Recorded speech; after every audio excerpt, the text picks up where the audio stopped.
So your old man, the king of a small European country on the west coast of the continent, kicks the bucket in the year of our Lord 1750. Or, 1750, the start of what Manfred B. Steger argues is the modern period. And also, coincidentally, the night of your coming of age. You are now tasked with bringing the fruits of European enlightenment, trade, innovation, and cultural superiority to the uncivilized barbarians of the world. What do you do? Some fancy academic types about 300 years in the future think that this thing called globalization is a pretty good way to go at it. Lucky for you, Anvesh, Sam and Muriel are here with a 21st century screencast to show you how to influence the modern period with the help of globalization. Step 1. Allow the establishment of multinational companies, spreading your influence and culture around the globe. Your people are pretty ambitious. They are merchants, traders, and thinkers, and they want to use new resources and technologies to grow their capital. Top marks if you can figure out how to use third world barbarians to achieve this task. And if you can't figure it out, we'll tell you. Send your navy along, perhaps create an economic and military alliance to trade with the locals. It might look something like this.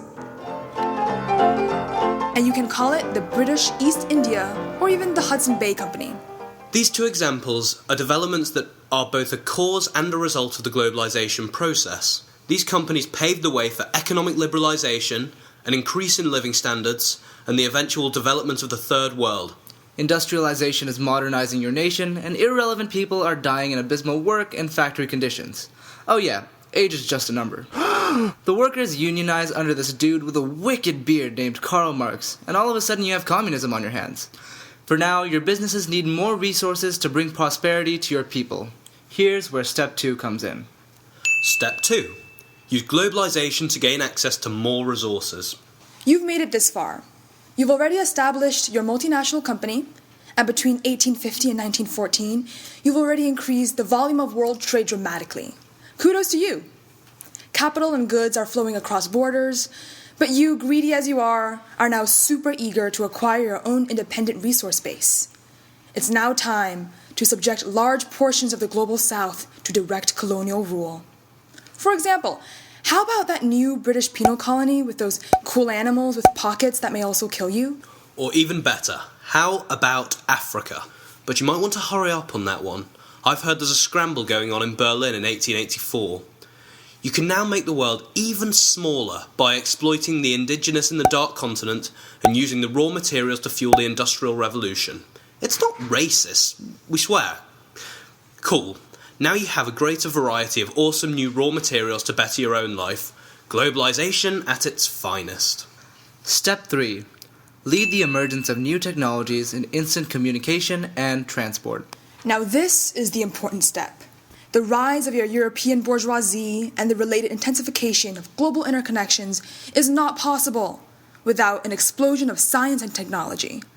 So you're not only going to need to maintain relatively new power sources like electricity and petroleum, you're also going to need your innovators and thinkers to come up with something new. Maybe to overcome the last remaining geographical obstacles by inventing something convenient like 20th century intercontinental air transport, railways, or even mechanized shipping. After innovating in transportation, you might also want to dabble in communication technologies. Invent the telegraph in 1866, providing instant communication between the hemispheres. The telegraph might then evolve to become the telephone, then wireless radio, then leading to the emergence of gigantic telecommunication corporations or broadcasting organizations like AT&T or BBC or even the New York Times. With the help of communication technologies, your people are more and more aware of the rapidly shrinking world. An increasing global imaginary. Now, you have all the tools necessary for the last step of all. Step 4. Pave the way for the era of social and political revolutions. And if you think that step sounds sucky for you, it's because it is. In fact, you'll probably be deposed. It is the age of the individual after all. Oh, by the way, the world and your little kingdom is now organized into sovereign nation-states. With the rise of communications and a global imaginary, women, minorities, and colonial populations demand revolution. The result of increased globalization will be a system of alliances that may have a couple of side effects. Maybe something you can call World War I. which could lead to something you can logically call World War II. Hey, now you guys are even fighting on a global scale, leading to enhanced cultural, political, and economic interdependence. 2 nuclear bombs later, you guys decided to create a forum of nations united in peace.